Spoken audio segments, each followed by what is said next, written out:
اللہ کریم نے فرمایا بندہ مومن جان لے اگر میں تجھے ایک مشکل دوں گا تو میں تجھے کتنی آسانیاں، چلے سارے بول دیں کتنی جی، کتنی اللہ تعالیٰ آسانیاں دے گا؟ 2 آسانیاں۔ ہم لوگ اچھا جب ہمارا ذہن بن جاتا ہے نا کمزوری کا، ہمارا جب مزاج بن جاتا ہے مایوسی کا، پھر معاملہ ذرا ہمارے لیے گمبھیر ہو جاتا ہے۔ اگر ہم یہ ذہن بنائے نا کہ مشکل میرے اللہ کی طرف سے آئی ہے تو وہ مجھے آسانی بھی ضرور عطا کرے گا، تو پھر اللہ ضرور ہی آسانیاں عطا فرماتا ہے۔ اور جو مشکلات زندگی میں آتی ہیں نا، حضرت مولا علی شیر خدا رضی اللہ تعالیٰ عنہ کا بڑا خوبصورت فرمان ہے۔ حضرت علی فرماتے ہیں جب تجھے مشکل آتی ہے تو وہ تجھے رب کا پتہ بتانے آتی ہے، وہ تجھے اللہ کا پتہ بتاتی ہے، اس لیے کہ جب تو سارے اسباب کر لیتا ہے، جو ضرورت ہوتی ہے پوری کرتا ہے، تندرست ہو کے وہ کام کرتا ہے، پھر بھی کام نہیں ہوتا، تو اس کا مطلب ہے کرنے والا تو نہیں، کرنے والا کوئی اور ہے جو کام کرنے والا، کوئی اور ہے۔ تو عزیز بھائی یاد رکھیں، ہر مشکل کے ساتھ اللہ نے آسانی رکھی ہوتی ہے۔ اگر اللہ تبارک و تعالیٰ بیماری عطا کرے تو اس کے ساتھ اللہ پھر جو تندرستی دیتا ہے وہ بھی بڑی اعلیٰ عطا فرماتا ہے۔ اگر اللہ کبھی غربت دے تو پھر اس کے بعد جو اللہ تعالیٰ آسانی دیتا ہے وہ بھی بڑی اعلیٰ عطا فرماتا ہے۔ اگر کہیں سے آپ کو دکھ ملتے ہیں تو پھر جب سکھوں کا وقت آتا ہے تو پھر گنے نہیں جاتے۔ یاد رکھیں مشکلات کے پہلو میں آسانیاں ہوتی ہیں، اور جس آدمی کو مشکل آتی نہیں، میرے نبی کریم سید عالم صلی اللہ علیہ وسلم نے فرمایا مومن کو جو مشکل بھی آتی ہے اللہ اس کی برکت سے اس کے گناہوں کو معاف فرما دیتا ہے، اللہ اس کی برکت سے اس کے گناہوں کو معاف کرتا ہے، یہاں تک کہ حضور نے فرمایا میرے مومن کو کانٹا بھی چبھے تو اللہ تعالیٰ اس کی مشکل کو آسان فرما دیتا ہے۔ 2 بزرگ بیٹھے تھے، ایک حضرت احمد رحمت اللہ علیہ اور ایک حضرت شرف الدین منیری رحمت اللہ علیہ۔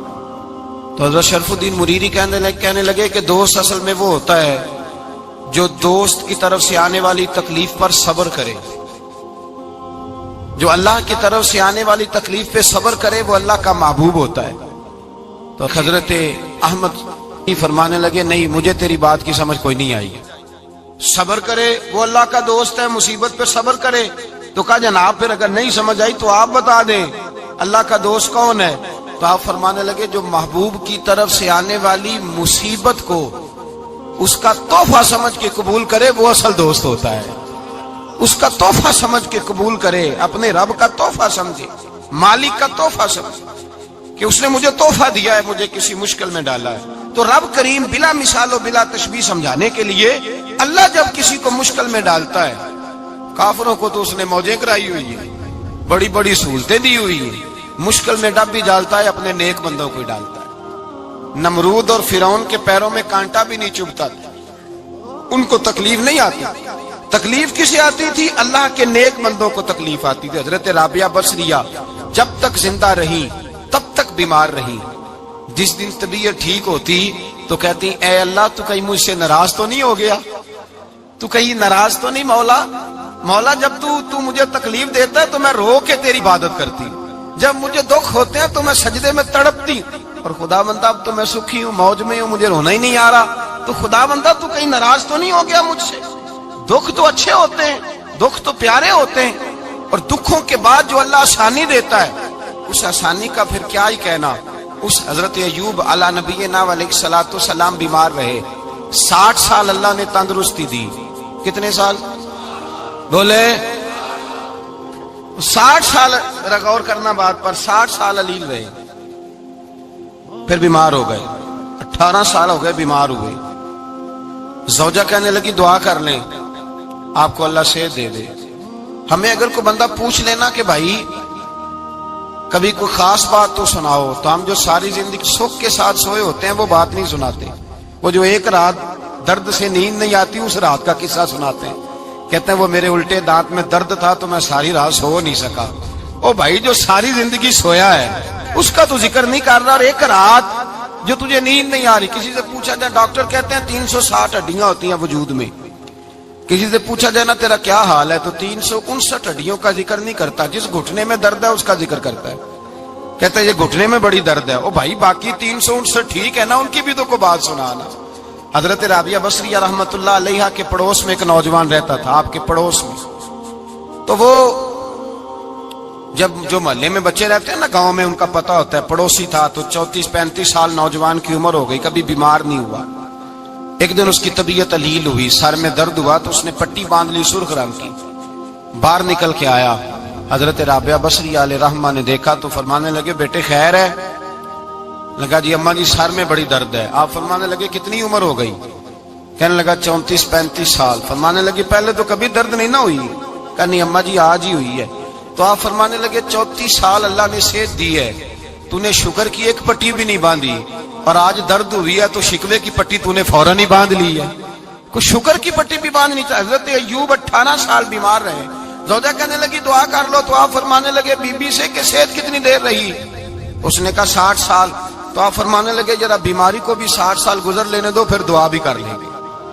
یہ دعا کی، اللہ یہ لفظ کہے اللہ نے صحت دے دی، تندرستی آ گئی۔ ایک دن گھر میں بیٹھے بیٹھے زوجہ کہنے لگی کہ ایوب یہ بتاؤ دکھ اچھے کہ سکھ؟ آپ فرمانے لگے سارے دن ہی اللہ کے ہیں پر دکھ بڑے اچھے تھے، مجھ سے پوچھو تو دکھ بڑے اچھے تھے۔ کہا کس طرح؟ تو حضرت ایوب فرمانے لگے جب میں بیمار تھا تو 24 گھنٹے میں ایک دفعہ میرا رب میرا حال پوچھا کرتا تھا، ایک دفعہ میرا اللہ پوچھتا تھا ایوب تیرا حال کیا ہے؟ فرماتے ہیں 12 گھنٹے تو لذت ہی رہتی تھی کہ میرے رب نے میرا حال پوچھ لیا، اور اگلے 12 گھنٹے میں انتظار کرتا تھا مالک حال دوبارہ کب پوچھے گا۔ فرمانے لگے اب صحت تو ہو گئی ہے پر اب میرا رب میرا حال تو نہیں نہ پوچھتا۔ بھائی مشکلات جو ہوتی ہیں وہ تو تجھے سجا دیتی ہیں، سوار دیتی ہیں، تجھے یاد آتا ہے کوئی اپنا، جب تجھے درد ہوتی ہے نا، تکلیف ہوتی ہے، پھر تیرا دل کرتا ہے کوئی کندھا ملے جہاں میں سر رکھ کے رہوں۔ پھر اسی لیے تو کسی درویش سے کسی نے پوچھا تھا اپنا کون ہوتا ہے؟ تو کہا جو تجھے دکھ کے وقت یاد آئے وہ تیرا اپنا ہے، جو تجھے عین آزمائش کے وقت یاد آئے اور تجھے اس کا نمبر فوراً تیرے موبائل پہ چلنے لگے وہ تیرا اپنا سجن ہے، جس کو تو دکھ کے وقت یاد کرے۔ تو بھائی مشکلات کے بعد جو اللہ آسانی دیتا ہے، حضرت ابراہیم کو آگ میں بھی پھینکا گیا، حضرت ابراہیم علیہ السلام کو ستایا بھی گیا، نکالا بھی گیا، لیکن جب ان مشکلات سے گزرے تو میرا رب فرماتا ہے وَإِذِ ابْتَلَىٰ إِبْرَاهِيمَ رَبُّهُ بِكَلِمَاتٍ فَأَتَمَّهُنَّ قَالَ إِنِّي جَاعِلُكَ لِلنَّاسِ إِمَامًا۔ کہا جب ابراہیم پورے اترے تو پھر ہم نے انہیں امام بنا دیا۔ یا اللہ کس طرح کی امامت دی؟ فرمایا میں نے اتنی اعلیٰ شان عطا کی ہے کہ اپنے لاڈلے رسول کو جناب ابراہیم کی نسل میں پیدا فرما دیا ہے، میں نے مصطفیٰ کو ان کی نسل میں پیدا کر دیا، قیامت تک کے لیے ان کا وقار بڑھا دیا۔ اللہم صلی علی محمد وعلی آل محمد کما صلیت علی ابراہیم وعلی آل ابراہیم، ان کی عظمت بڑھا دی، اس لیے کہ جب وہ آزمائش سے گزر کر کے آئے پھر جو آسانی دی۔ میرے نبی پاک صلی اللہ علیہ وسلم نے دین ابراہیمی کی بہت ساری چیزوں کو رکھا، کہا میں ملت ابراہیمی پہ ہوں۔ جب کوئی مشکلات کو عبور کر کے آتا ہے، جب کوئی تکلیفیں سہ کر کے آتا ہے، اس کے لیے جو اجر ہوتا ہے، اس کے لیے جو پھر اللہ کتنی ذرا بڑی توجہ کیجئے گا۔ لوگ سمجھتے ہیں فلاں آدمی مشکل میں ہے تو شاید مشکل میں ہی رہے گا، فلاں آزمائش میں ہے تو شاید میرا اللہ فرماتا ہے ایک مشکل دے کے میں 2 آسانیاں بھی دوں گا۔ تم مشکل دیکھ رہے ہو، مشکل نہ دیکھو، وہ جو اس کو بعد میں آسانی آنے والی ہے، اور ڈبل جو میں اس پر نعمت کرنے والا ہوں اس کو دیکھو۔ حضرت یوسف کو بھائیوں نے کنویں میں ڈال دیا تھا، اور جب کنویں سے نکلے تو مصر کے بازاروں میں بکے، اور پھر زلیخا نے الزام لگایا تو حالات بگڑ گئے، حضرت یوسف کو جیل جانا پڑا۔ کتنی کٹھن زندگی تھی، لیکن میرے مالک کو کچھ اور ہی منظور تھا۔ کنویں میں گرنے والے، بازار میں بکنے والے، جیل میں جانے والے، الزام لینے والے جناب یوسف کو رب کریم نے اسی مصر کا بادشاہ بنا دیا، اللہ پاک نے اسی مصر کا حکمران بنا دیا۔ یاری تیری سونا پر ازمیشاں تیریاں اگ، اے سونا پرکھیا جاوندا ہی پہلو نال اگاں دے لگ، اس کے لیے تھوڑا سا جتن کرنا پڑتا، تھوڑے کٹھن حالات سے گزرنا پڑتا، تھوڑی آزمائشوں کا روپ دیکھنا پڑتا ہے۔ ہم چاہتے ہیں کہ ہمیں چھیڑے کوئی نہ کوئی تکلیف نہ آئے، کوئی آزمائش، یہ ہو نہیں سکتا میرے بھائی۔ نامی کوئی بغیر مشقت نہیں ہوا، 100 بار جب عقیق کٹا تب جا کر نگی ہوا۔ ہم چاہتے ہیں کہ ہمیں کچھ بھی دقت نہ آئے، مشکلات نہ آئے، اور مشکلات تو انسان کو سنوارتی ہیں بھائی، وہ تو نکھارتی ہیں۔ کبھی پوچھا کرو جا کر کے کسی گندم کے دانے سے کہ تو کہاں سے ہو کے آیا ہے، کہاں سے نکل کے آیا ہے، تو وہ بتلائے گا کہ بڑے مشکل مراحل سے گزرا ہوں، اور پھر اللہ نے مجھے طاقت دی ہے کہ میں انسان کے وجود کا حصہ بناؤں۔ تو بھائی کٹھن مراحل، آزمائشیں، تکلیفیں، یہ انسان کو بڑا انسان بنا دیتی، یہ اس کے لیے ترقیوں کا پیش خیمہ ہوتی۔ ہمارے جوان پریشان ہو جاتے ہیں، عورتیں خاص کر کے اس بات پہ توجہ کریں، وہ بڑی جلدی غم لے جاتی ہیں، وہ کہتی ہیں جانے میرا کچھ ہوگا ہی نہیں، جانے میرا کچھ ہو ہی نہیں سکتا۔ میرے بھائی درجنوں اور بیسیوں لوگ ایسے ہیں جن کی اولادیں نہیں تھی لیکن نام ان کا ان سے بھی زیادہ ہے جو بڑے بڑے صاحب اولاد۔ حضرت عبداللہ مزنی حضور کے غلام تھے، قبیلہ مزن کے رہنے والے، والد فوت ہو گئے، چچا نے پالا تھا، اسلام قبول کر لیا۔ چچا اسلام کا بڑا دشمن ہے، حضور کا نام آئے تو جلال کرتا، حسد اور بغض میں جل جاتا، بڑی اسلام کے ساتھ دشمنی اور عناد رکھتا ہے۔ حضرت عبداللہ کہتے ہیں پہلے تو میں عشق رسالت کو دباتا رہا، پھر یہ چنگاری شعلہ بن گئی، پھر کہ یہ ہلکا سا جذبہ سمندر اور صحرا کا روپ دھار گیا۔ فرماتے ہیں ماں تھی اور میں تھا، میں گیا جا کے چچا سے کہا میں نہیں رہ سکتا۔ کہاں جائے گا؟ تو میں نے دھیمے لہجے میں کہا میں مدینے جاؤں گا، اب میں رسول اللہ کے مدینے جاؤں گا، اب میرا گزارا نہیں ہوتا، اب میں جاؤں گا۔ کہتے ہیں چچا کہنے لگا اچھا تو وہاں جائے گا؟ تجھے میں نے پالا، میں نے پوسا، وہ مکان میں نے تجھے بنا کے دیا، تیری جیب میں جو پیسے ہیں میرے دیے ہوئے ہیں۔ کہتے ہیں میں نے کہا چچا میں سارا کچھ سوچ کے آیا ہوں، مکان بھی تو رکھ لے، پیسے بھی رکھ لے۔ کہتے ہیں اس نے ہر چیز رکھوا لی۔ جب پلٹنے لگا تو چچا کہنے لگا جو کپڑے تو نے پہنے ہیں یہ بھی میں نے خرید کے دیے تھے۔ حضرت عبداللہ فرماتے ہیں میں نے وہ کپڑے بھی اتار کے دیے، برہنہ حالت میں میں ماں کے پاس گیا اور میں نے کہا اماں میں پہلے بھی تو ننگا پیدا ہوا تھا، تو نے ہی کپڑے پہنائے تھے، میرا پھر بدن ننگا ہو گیا ہے، کپڑے دے دے۔ کہتے ہیں 2 بیبیوں والے کپڑے اماں نے دیے، ایک میں نے تامت باندھ لی، دوسرا اوڑھ لیا اور مدینے پہنچا۔ کہتے ہیں جب میں ٹھنڈی رات مدینے پہنچا تو کالے رنگ کے حبشی غلام حضرت بلال دودھ کا پیالہ لیے کھڑے تھے، ہاتھ میں کھجوریں تھی، کمبل تھا، کہنے لگے آجا آجا۔ مصطفیٰ نے فرمایا تھا قبیلہ مزن سے میرا غلام آ رہا ہے، میں ساری رات سے تیرا انتظار کر رہا ہوں۔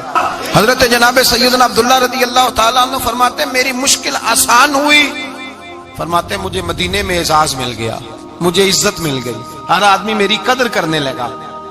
گویا بزرگ کہتے ہیں کہ حضرت عبداللہ دعا کرنے لگے کہ اے اللہ تو نے مجھے بڑی شان دی ہے مصطفیٰ کی گود میں، اگر اسی رحمت کے چھاؤں میں پردہ کر دوں تو میری بات بن جائے گی۔ حضرت عبداللہ کا وصال بھی رسول اللہ کی گود میں ہی ہو گیا، گود میں نہ کوئی رشتہ دار، نہ کوئی تعلق دار، نہ کوئی ہمسایہ اپنا، نہ کوئی چچا، نہ کوئی ماموں، شہر میں تنہا اسی کسے دے کچھ نہیں جے لگ دے تے نہ کوئی ساڈا دردی، تنہائی۔ جنازہ اٹھا تو اٹھانے والے کون ہیں؟ ابو بکر صدیق، فاروق اعظم، عثمان غنی، مولا علی، حسنین کریمین جنازے میں شامل۔ میرے رسول پاک صلی اللہ علیہ وسلم نے جنازہ پڑھایا، دیکھو مشکل کاٹی تھی تو آسانی کا رنگ دیکھو، آسانی کا انداز دیکھو۔ حضرت سیدنا ابو دردہ رضی اللہ تعالیٰ عنہ ارشاد فرماتے ہیں مدینے میں رواج تھا کہ جب قبر میں اتارنے لگتے تھے تو قریبی رشتہ دار اتارا کرتے تھے، اور عبداللہ کا تو رشتہ دار ہی کوئی نہیں تھا مدینے میں، کون اتارے؟ فرمایا جب قبر میں اترنے لگے تو حضرت ابو بکر صدیق اور حضرت عمر فاروق اتر گئے کہ ہم قبر میں اتارتے ہیں۔ رسول اللہ نے فرمایا تم باہر نکلو، تم کیوں قبر میں گئے ہو، باہر آؤ۔ کہتے ہیں ہم باہر آئے تو اللہ کے رسول اندر گئے، فرمایا کون کہتا ہے اس کا کوئی نہیں، میں جو موجود ہوں، کون کہتا ہے کوئی نہیں؟ فرمایا رکھو میرے ہاتھوں پہ۔ کہتے ہیں حضور کے دست مبارک پہ رکھا اور باہر کھڑے ہم رشک کرنے لگے کہ واہ اللہ تیرا آسانی دینے کا رنگ، آسانی۔ اس نے مشکل برداشت کی تو رب نے مصطفیٰ کے قدموں میں آسانیاں عطا فرمائی، پسے اور حضور نے قبر میں رکھا، نبی پاک نے۔ میرے دادا مرشد کہتے ہیں عشق سرکار کی ایک شمع جلا لو دل میں، بعد مرنے کے قبر میں بھی اجالا ہوگا۔ اور میرے اعلیٰ حضرت فرماتے ہیں لحد میں عشق رخ شاہ کا داغ لے کے چلے، لحد میں عشق رخ شاہ کا داغ لے کے چلے، اندھیری رات سنی تھی چراغ لے کے چلے۔ اور بیدم شاہ بارسی تو حد کر گئے، کہنے لگے پسے مردن، بعد مرنے کے پسے مردن فرشتوں نے جو تلاشی لی تو کیا نکلا؟ فقط ایک دل کے گوشے سے خیال مصطفیٰ نکلا، فقط ایک دل کے گوشے سے خیال۔ اور کامل پیرو نہ دے باہو قبر جنا دی جیوے۔ میرے بھائی نبی پاک صلی اللہ علیہ وسلم کے ساتھ وفا کی تنگی دیکھ کر دقت ساتھ دیا. مکہ مخالفت کرتا تو جناب فاطمہ حضور کا خیال رکھتی. فاطمہ بنت اسد بڑا پیار کیا, بڑی محبت کی مولا علی کی والدہ نے, ہر دکھ ہر تکلیف کاٹی, لیکن رسول کائنات صلی اللہ تعالی علیہ وسلم کا ساتھ نہ چھوڑا. اور یہاں تک روایات میں ملتا ہے کہ جناب فاطمہ الزہرا جب بیاہ کے ان کے گھر گئی تو باہر سے سودا لا کے دیتی. حضرت فاطمہ سے بڑا پیار کرتی, بڑی محبت, مشکلات میں ساتھ دیا. جب وصال ہوا تو فرماتے کوہرام مچ گیا مدینے میں. لوگ منتیں کرتے تھے کہ حضور کا ایک بال مل جائے تو قبر میں بخشش کا سامان ہو جائے گا.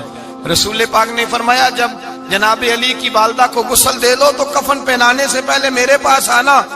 کہتے ہیں جب غسل دے لیا تو عرض کی حضور غسل ہو رہا ہے, کفن کا کیا کرنا ہے؟ حضور اندر گئے, قمیض بدلی اور جو کرتا پہنا ہوا تھا اتار کے دیا. فرمایا وہ علی کی ماں نہیں میری ماں ہے, اس نے میرے لیے بڑی تکلیفیں سہی ہیں, بڑی مشکل دیکھی ہے. فرمایا اس طرح کرو میرے کرتے میں اسے کفن دو. حضور نے جنازہ پڑھایا, اپنے کرتا لباس مبارک میں کفن دلایا. پھر جب وہ دفن ہوئی تو حضور قبر پہ کھڑے ہوئے, کھڑے ہو کے فرمایا اے اللہ اپنے سارے نبیوں کے وسیلے سے اور میرے وسیلے سے میری اماں کی بخشش فرما دے. پھر جو آسانیاں ملی ان لوگوں کو تو ان کی قبروں تک آسانیاں ملی, پھر ان کو قیامت تک کے لیے آسانیاں ملی جنہوں نے مشکلات کو دیکھا. اور بھائی جو سوئے رہے, جو آرام کرتے رہے, جنہوں نے مناسب ہی نہ سمجھا کوئی کٹھن مرحلہ طے کرنا, جنہوں نے کہا نا نا نا نا ہم تو سکھ کے ساتھی ہیں, ہم تو سکون کے ساتھی ہیں, بھائی ہم تو سلوٹ کے ساتھی ہیں, جب موجیں لگے گی تو دوڑ کے پہنچیں گے, کہیں گے ہمارا بھی تعلق بنتا ہے, ہماری بھی رشتہ داری ہوتی ہے, ہمارے بھی رابطے ہوتے ہیں, پھر دوڑ کر کے پہنچیں گے. اصل ساتھی وہ ہوتا ہے جو دکھ کا ساتھی ہوتا ہے, آزمائش کا ساتھی, مشکلات تجھے اونچا اڑاتی. حضرت سلمان فارسی کہتے ہیں میں نبی پاک کی تلاش میں نکلا تھا, حضور کی تلاش میں نکلا, اور میں نے کئی سال حضور کو ڈھونڈا, کبھی ایک دروازے, کبھی ایک دروازے, کبھی دوسرے دروازے, کبھی تیسرے دروازے. فرماتے میں شہزادہ تھا پر بکتا بکاتا مدینے آیا, میں نے نبی پاک کی تلاش میں یہودیوں کی غلامی بھی کی, تیری تلاش میں پھرا میں جنگل پہاڑ اور دشت میں. فرماتے ہیں بڑی تکلیف کاٹی, بڑی آزمائش دیکھی, لیکن اس دن مجھے سارے دکھ بھول گئے, اس دن میری ساری تکلیفیں آسانیوں میں بدل گئی جس دن میرے نبی نے میرا بازو تھام کے کہا سلمانو منا اہل البیت. فرمایا سلمان کو تو میں نے اپنی اہل بیت میں شامل کر لیا ہے. فرماتے اتنی بڑی فضیلت کہ میں رسول اللہ کے خاندان میں جا شامل ہوا.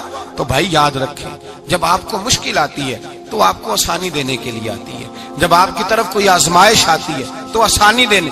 یہ بات صحیح ہے کہ بیٹیاں پیدا ہونے پہ مشکل ہوتی ہے, ان کے نصیبوں سے ڈر آتا ہے, پر جتنی آسانی اللہ بیٹیوں کے باپ کو عطا کرتا ہے اور جتنی رحمت رب بیٹیوں کے باپ پہ فرماتا ہے اتنی بھی کسی اور کے حصے میں نہیں آتی. اس میں شک کوئی نہیں کہ بوڑھے ماں باپ کو جب سنبھالنا پڑے تو مشکل ہوتی ہے. بوڑھوں کی طبیعت بچوں جیسی ہو جاتی ہے, دقت ہوتی ہے, آزمائش ہوتی ہے, ان کی بات سننا بعض اوقات کڑوا لگتا ہے, ان کی فرمائشیں بعض اوقات بچوں کی طرح ایسی ہوتی ہیں جو حل نہ ہو سکیں. لیکن یہ وہی ماں باپ ہیں جن کی نوکری کے بارے میں میرے مصطفیٰ نے فرمایا اگر تو ایک رات انہیں خوش کرنے میں کامیاب ہوا تو اللہ 2 حج اور 2 عمرے کا ثواب عطا فرمائے گا.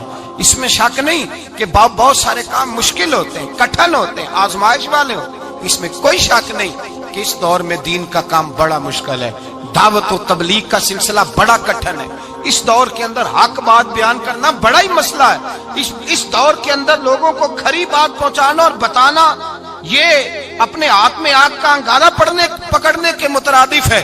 لیکن میرے مصطفیٰ نے فرمایا تھا اس دور میں جب فتنہ ہو من تمسک بسنتی اندہ فساد امہ فلہ اجر 100 شہید.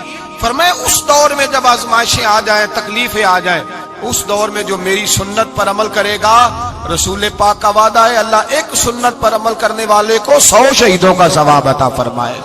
اللہ 100 شہیدوں کا درجہ دے گا اسے. تو بھائی جس قدر مشکل زیادہ اس قدر آسانی بھی, اس قدر اجر بھی زیادہ.